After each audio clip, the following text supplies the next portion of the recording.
हिंदू संघर्ष समिति ओडिशा पक्षरु 22 जुलाई 2026 बुधवार दिन Prachi enclave district centre Chandrasekharpur Bhubaneswar एक सांबादिक सम्मेलन आयोजन करा जायथिला। ए सांबादिक सम्मेलन में संगठन जातीय महासचिव श्री अनुप पांडे मुख्य अतिथि भाव जोग देथिले।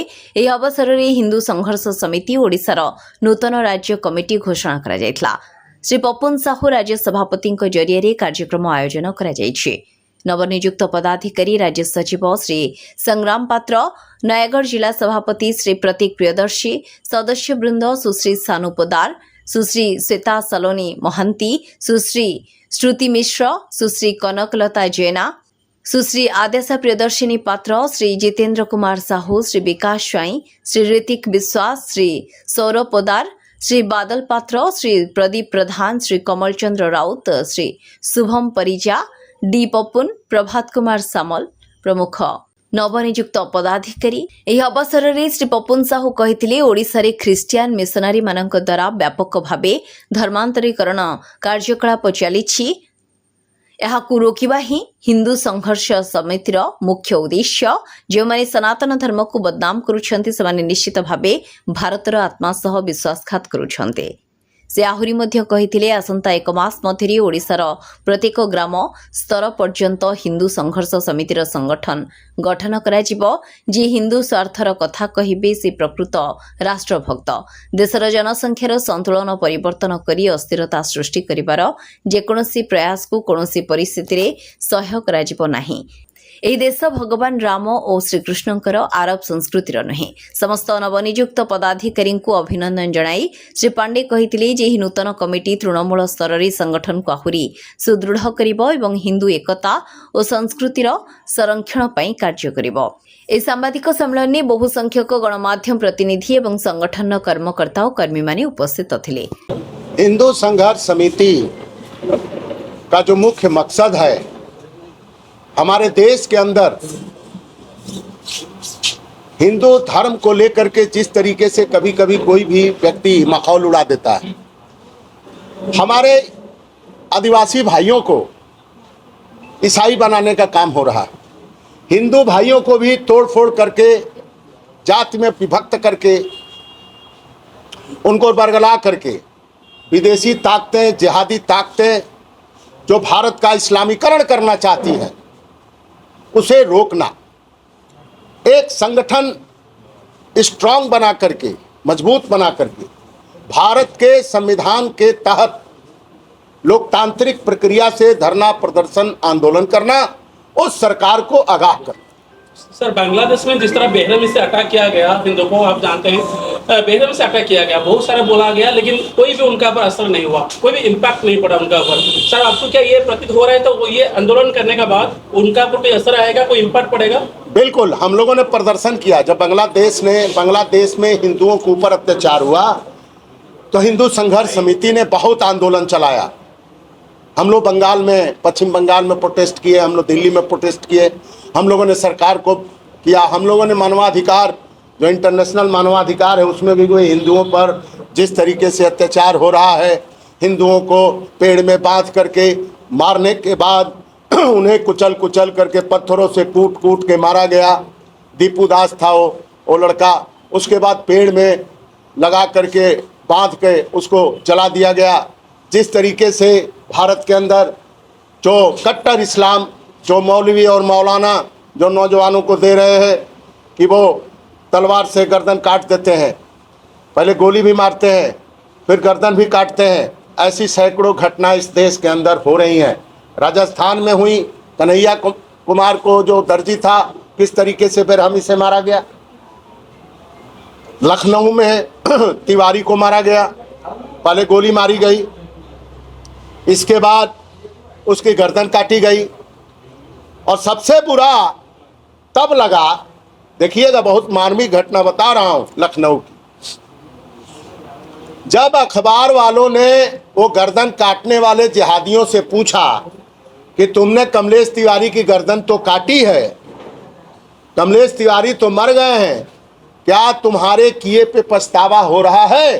तो उसने बोला कि नहीं, मुझे अपने किए पे पछतावा नहीं हो रहा है, मुझे खुशी हो रही है कि मैं अल्लाह का काम कर रहा हूँ।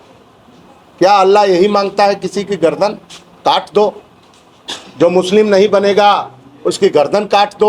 कश्मीर के अंदर जो हमारे पूरे देश से पर्यटक गए थे, माँ बहन बेटी गए थे, उनको सिर्फ पूछा गया कलमा आता है?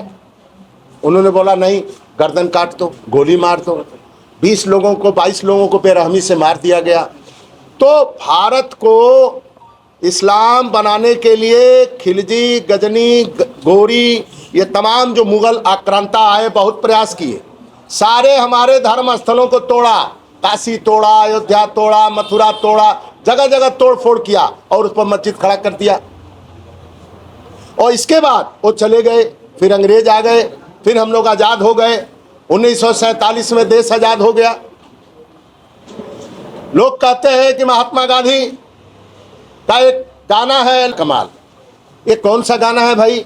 जब देश आज़ाद हुआ तो 50 लाख लोगों की लाशें, चीख पुकार, मौत, खून से लथपथ ट्रेनें पाकिस्तान से आती थी भारत में, और यहाँ गाना गाया जाता है, ले लिया आज़ादी बिना खड़क बिना ढाल, साबरमती के संत ने कर दिया कमाल। तो साबरमती के संत ने ऐसा कमाल कर दिया कि 500 बरस लग गए भगवान राम के मंदिर को बनाने के लिए अयोध्या में। हमारा मथुरा में भी उन लोगों का मस्जिद बना हुआ है, वो भी अभी हटाना है वहां से, उसके लिए भी लंबी लड़ाई लड़नी। बनारस जाएंगे आप, बाबा काशी विश्वनाथ का मंदिर है, उसको औरंगजेब ने तोड़ करके मस्जिद बनाया था। आज भी उसी तरह से है, दीवार सटी है। क्या इन मुगलों को जमीन नहीं मिलती थी मस्जिद बनाने के लिए कि जानबूझ करके मेरे भगवान के मंदिर को तोड़ के मस्जिद बनाते थे? इस बात को भारतवासियों को जानना पड़ेगा को हिंदू धर्म को मिटाना चाहते थे। सर एक चीज हमारा समझ से परे है, ये सरकार से पहले 25 साल से पहले जो नवीन सरकार था, हमेशा के लिए ये मुद्दा उठा रहा था कि हम उड़ीसा से जो मुसलमान जो हर कोने पे जो विदेशी मुसलमान है अब उसे कैसे निकालें। लेकिन बहुत सारा संघर्ष करते हुए लेकिन अभी तक कोई इम्पैक्ट नहीं पड़ा, अभी भी हर कोने में वो है। क्या आपको यह लग रहा है आप कामयाब रहेंगे? जो ताकि हो नहीं पा रहे तो आप कामयाब रहेंगे, उनको भगाने में फायदा हो सकता है क्या? देखिए यहाँ बांग्लादेशी भी आ रहे हैं उड़ीसा के अंदर, और बांग्लादेशी बहुत बिल्कुल हम लोग चिन्हित करेंगे। जो भारत का नागरिक नहीं होगा वो भारत में नहीं रहेगा, उड़ीसा में नहीं रहेगा, उड़ीसा में कहीं भी रहेगा उसको खोजा जाएगा, कानून प्रक्रिया के तहत पुलिस को दिया जाएगा। जो हमारे आदिवासी भाई को ईसाई बनाने की कोशिश करेगा, ईसाई बनाने का प्रयास करेगा, उसको विधर्मी बनाने का प्रयास करेगा, हिंदू संघर्ष समिति लड़ेगी और यह उसको रोकेगी और कानूनी सहायता प्राप्त करके उसका रोकथाम करेगी।